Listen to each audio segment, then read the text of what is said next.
Hello mga kabiyahe, alam niyo ba kung saan matatagpuan itong lugar na ito dito sa lungsod ng Puerto Princesa? At alam niyo din ba kung anong pangalan ng lugar na ito? Alam naman natin na ang lungsod ng Puerto Princesa ay isa sa mga unang lugar na nasakop ng Kastila. Madami tayong atraksyon dito na naging bahagi ng kasaysayan ng lungsod ng Puerto Princesa. Nashock ako sa pagbabago ng lugar na to kasi sa mga lumipas na buwan, ginawa lang siya tambayan, parking area, tapunan ng mga basura, nakakalungkot, hindi siya naalagaan. Pero ngayon, binago nila at parang mas na-emphasize yung storya ng lungsod ng Puerto Princesa through sa mga painting na nasa walls. Ito pala guys ay nasa gilid ng Immaculate Conception Cathedral. Sa right side siya kung nakatalikod ka sa church.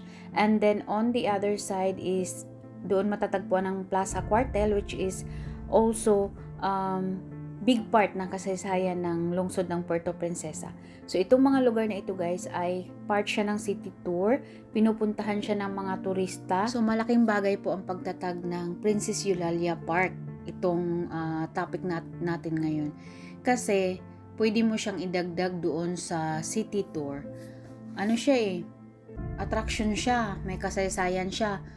So bawat taong pupunta dito, uuwiin silang bitbit nila ang storya ng isang lugar na pinuntahan nila. Kasi hindi mabubuo yung travel mo kung wala kang talang istorya mula sa lugar na pinuntahan mo And what is good here is sa mga excursionist katulad ng mga sakay ng cruise ship na nag-i-stay ng less than 24 hours. So, pwede nilang puntahan ito. Parte ng city tour nila. Para malaman nila yung ibang storya ng lungsod ng Puerto Princesa. So sabi, isa itong makasaysayang lugar na may malaking kahalagahan dito sa lungsod ng Puerto Princesa. So pinangalan siya kay Princess Eulalia. Isa siyang prinsesa ng Spain. So sa park na ito makikita ang isang statwa ni Prinsesa Eulalia, yung nakatayo dyan sa gitna, at isang memorial marker bilang pag-alala sa mga nagtatag ng Puerto Princesa.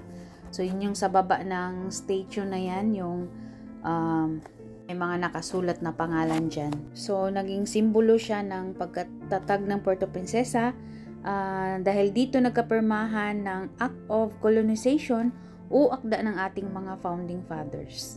So, ang parking ito is dedicated sa prinsesa ng Spain na anak siya ni Queen Isabella II na reigning queen during that time. So, yun nga si Princess Eulalia or mas kilala bilang Prinsesa Infanta Eulalia de la España. Diba ang founding anniversary ng Puerto Princesa is ginaganap every March 4 dahil tinatag itong lugar na Puerto Princesa noong March 4, 1872. Ang nag-declare ay si Captain Don Jose Sustao. Isa siyang pinuno ng ekspedisyong Espanyol. So, ang deklarasyon daw ay sinamahan ng pagputok ng mga baril bilang bahagi ng seremonya. So, itong mga murals, yung mga painting na nasa gilid guys, nagsasabi siya ng kasaysayan ng Puerto Princesa. Parang habang nandito ka is parang bumabalik ka sa unang panahon. So, sana ingatan nyo itong park na to. Pag pumasyal kayo dito, huwag kayong magkalat, huwag nyong sirain, tulungan natin na i-sustain siya kasi napakahalaga ng lugar na to. Kudos po sa nakaisip na ayusin tong park na to.